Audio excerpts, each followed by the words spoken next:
hay versiones diversas respecto de la negociación de los bonos, ¿no? Hay quienes opinan que ha sido, voy a referirme con las propias palabras, ha sido muy malo y ha sido más bien haberles permitido a los bonistas ganar 12.000 millones de dólares, qué sé yo. Pero hay otros que dicen, en cambio, que necesitaba eso el Ecuador para poder seguir siendo sujeto de crédito, para ahorrar, etcétera. ¿Cuál es la opinión suya, doctor Suet? Buen día, Jimmy. Mira, más allá de los calificativos buenos y malos, porque eso simplifica mucho una realidad que es mucho más compleja. Lo que importa en una deuda es, en este caso, cuál es el monto o la reducción del monto. Segundo, cuál es el tiempo de repago, ¿no? Y tercero, cuál es la tasa de interés. Son los tres temas que definen lo que al hacer los cálculos financieros permiten derivar el valor presente de ese flujo de pagos que uno tiene que hacer. Entonces, si uno tiene una situación actual, X, esto es lo que tengo que pagar en este periodo, y tiene una situación alterna, Y, si el valor presente de Y es menor que el valor presente de X, es una negociación que tiene algo de sentido. No necesariamente es la mejor, no necesariamente es la que tal vez se podría conseguir, pero es ciertamente mejor que la situación actual. ¿Cuál es el problema de fondo al momento? El problema de fondo justamente radica en los años entre ahora y el 24-25. Esos son los años críticos para el servicio actual o para el servicio que existía, toda vez que esto ya ha sido reprogramado, ¿no? Entonces, yo considero que cualquier ejercicio que se haga hoy día, en la medida en que se arregla la situación económica, y lo subrayo, Jimmy, porque no es simplemente cuestión de soplar y hacer botella, esto hay que hacerlo bien, más adelante se puede volver a reprogramar. Desde el punto de vista de la situación presente, tiene sentido. Hay una baja en los intereses, hay una extensión en los plazos, y aquello de decir, bueno, es que si me extienden los plazos voy a pagar más intereses. Bueno, pero por favor, pues ese es un argumento que no tiene ningún sentido, porque asumamos que a uno le ofrecen un financiamiento a 3 años, a 5 años, a 10 años o a 20 años. ¿Cuál prefiere? Prefiere el de los 3 años, va a pagar menos intereses, pero tiene que desembuchar el capital, porque si hacemos ese cálculo, entonces, ¿para qué hacemos toda la refinanciación? Pague ahora, pero no tiene cómo, pues. Entonces, naturalmente, lo que requiere es tener los periodos de gracia, bajar los intereses a lo mínimo que se pueda en este momento, extender el plazo y luego 3 años, 4 años, 5 años más adelante, cuando el país tal vez esté en posición de volver a los mercados de capital, porque ese es el otro punto.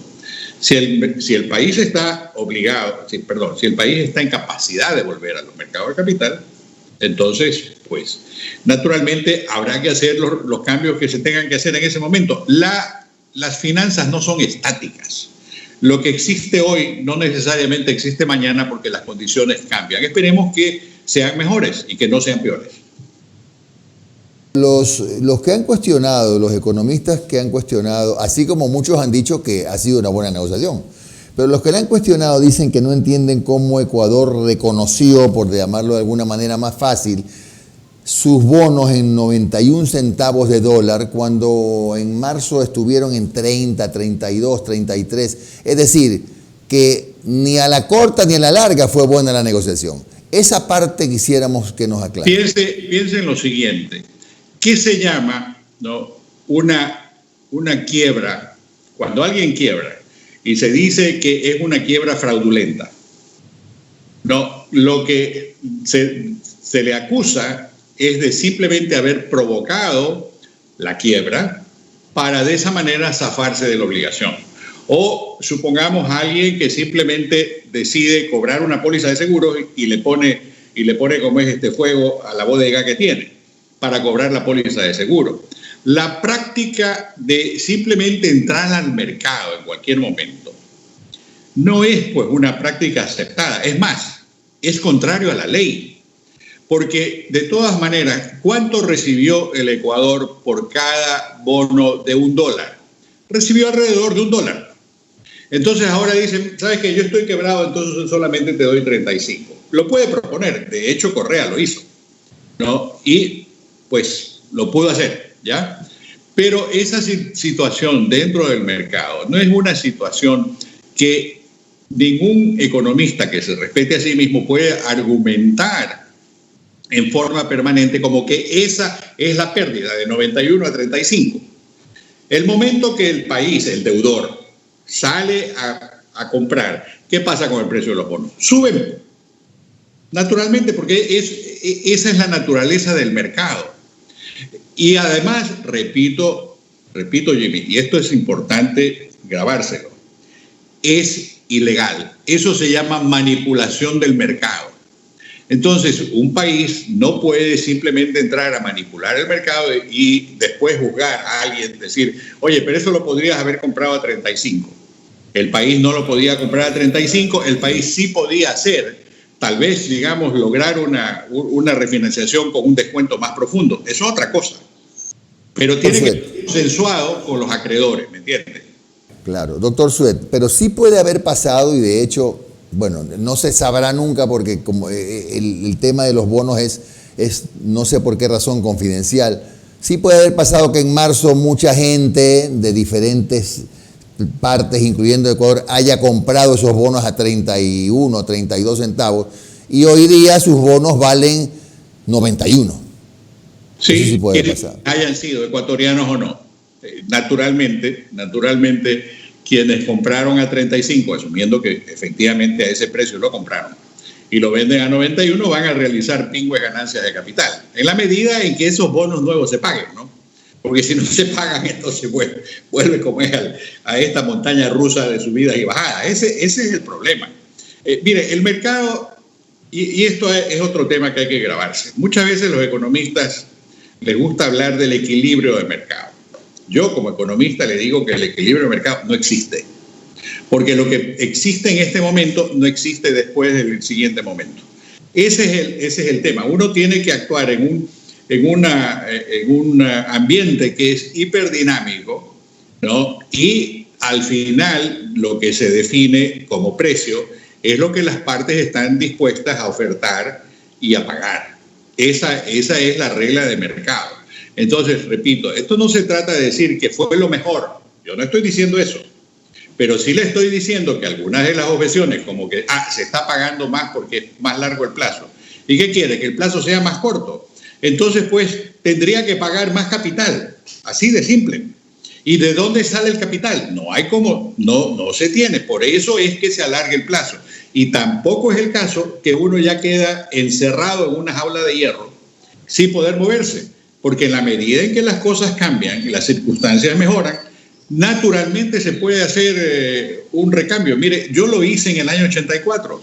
Mejoramos considerablemente los términos que se habían establecido en 1983. Y eso lo hice al año siguiente, ¿no? Entonces, no hay razón alguna para pensar de que ahora estamos condenados a esta, entre comillas, mala renegociación. Doctor, muy buenos días. Le saluda Omar Jaén. ¿Cómo ha estado? ¿Cómo está doctor, usted? Mire, vámonos a hacer unos análisis. A ver, Alberto Fernández asume la presidencia en Argentina el 10 de diciembre de 2019. Le entrega la posta a Macri, ¿no? ¿Verdad? Que Macri cogió una abultada deuda y también hay unos bonos desde la época de Cristina Fernández. Pero el equipo económico de Fernández desde diciembre de 2019 arrancó el proceso de renegociación con los bonistas internacionales. Imagínense, desde diciembre. Y recién también esta semana, al igual que nosotros, cierra esta renegociación que incluso es aplaudida por el hermano de Mauricio Macri, que es gobernador allá en Argentina. O sea, imagínense cómo de buena habrá sido la renegociación. Creo que más o menos está en 54 a 56 centavos por cada dólar, creo que quedaron en el tema argentino. Ahora, la pregunta es, ¿usted no cree que Ecuador, la renegociación que nosotros tuvimos, fue muy corta? Porque imagínense, Argentina desde diciembre del año pasado en el tira y afloja con los bonistas, y acá como que no fue muy rápido, o es que ya no nos quedaba de otra. Mire, la observación es absolutamente correcta. Más de acuerdo no podemos estar. Y se lo doy con el ejemplo mío, ¿no? Porque cuando yo, en el año 84, ya una vez presidente electo León Febres Cordero, antes de ser gobierno, ya empezamos a hablar con los bancos. En agosto de 1984 llegamos al gobierno. En septiembre de 1984 teníamos el marco de cómo se iba a pagar la deuda. Ya habíamos logrado eso. Y claro, tomó unos 8 meses adicionales hasta llegar a la firma. Entonces, naturalmente, uno de los pecados mortales, y yo he sido uno de los que lo he criticado, y lo he criticado fuertemente a Martínez, ¿no?, y al gobierno de Moreno, por esta modorra que han tenido para llegar hasta el umbral del desastre y entonces ahí ver cómo salvan los muebles. Esa es la percepción que naturalmente tenemos quienes pensamos de esta manera objetivamente, porque en el fondo la oportunidad de la política económica es una de las características de una buena o una mala decisión. Una vez que hemos alcanzado esta renegociación, que algunos la ven bien, otros la ven como que, bueno, peor es nada, ¿qué hay que hacer? ¿Qué nos toca? Ya he leído y he escuchado a algunos que dicen, bueno, hay que seguir ajustando el Estado. Otros dicen, bueno, vamos a tener que ir otra vez con el Fondo Monetario Internacional con un nuevo acuerdo, que hay que hacer más ajustes. La pregunta es, ¿hay capacidad de hacer más ajuste, doctor, cuando hemos tenido miles de despidos en el sector público que inclusive han afectado servicios públicos? ¿Se puede llegar inclusive a tocar salud, educación y seguridad en aras de la reducción del Estado? ¿Qué nos toca hacer? A ver, usted habla, interesante, que usted se refiere al empleo público. ¿Ah? ¿Y el empleo privado? Usted Por sabe supuesto que también está igual de pésimo que el sector público. No, pésimo. El 90% de las pérdidas de empleos son del sector privado. Es que ese es el problema. Ahora, ¿de qué vive el sector público? Vive de los impuestos y vive del endeudamiento.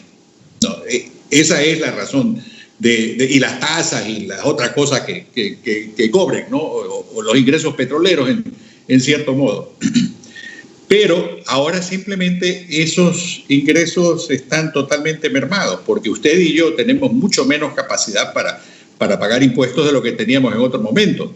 Entonces hay una merma importante. Se tenía una, digamos, una planilla de servicios burocráticos tan inflada que una tercera parte del presupuesto era para eso, ¿no? Entonces, eso nos da una idea de que es algo insostenible, porque los ecuatorianos no tenemos cómo pagar 10.000 millones de dólares a 500.000 personas, que es lo que con lo que se inició el año, ¿no? Y que ellos vivan con un sueldo promedio de $1.600. $1.600, ese es el sueldo promedio en esa nómina. Por otro lado, en esa nómina hay 39% de informales, que son contratos a plazo, ¿no? Y que son también nombramientos provisionales. De suerte tal que bajar el nivel de consumo es lo importante. Yo sería el último en pensar que se debe de bajar el programa de inversiones. Justamente al contrario, las inversiones son las que deben de subir, porque lo que importa es la calidad del gasto. ¿Cuánto de gasto existe para formar capital y para crecer? ¿Y cuánto existe para el consumo? Entonces, la pregunta que tenemos que hacer es, naturalmente debemos de saber escoger. Y los sectores que usted ha mencionado, efectivamente, son sectores que, por último, vienen al final de la cola, ¿me entiende? Pero hay grasa para cortar. Créame lo que hay montones de grasa para cortar en el gasto público. Y además, y no solamente eso, simplemente no hay los recursos. Si no tuviéramos dólares, sino que tuviéramos una moneda local, Es muy sencillo, simplemente se devalúa la moneda y entonces a la gente se le paga, pero se le paga con billusos. Eso los hemos vivido. Sabemos que esos billusos, pues limber se llamaban en mi niñez y juventud, son simplemente billusos, no son poder de adquisición, son más bien poder de frustración. Ese es el problema de la moneda local. Gracias, doctor Francisco Sued, muy amable por estos minutos de su tiempo. Abrazo virtual para usted, doctor. Igual.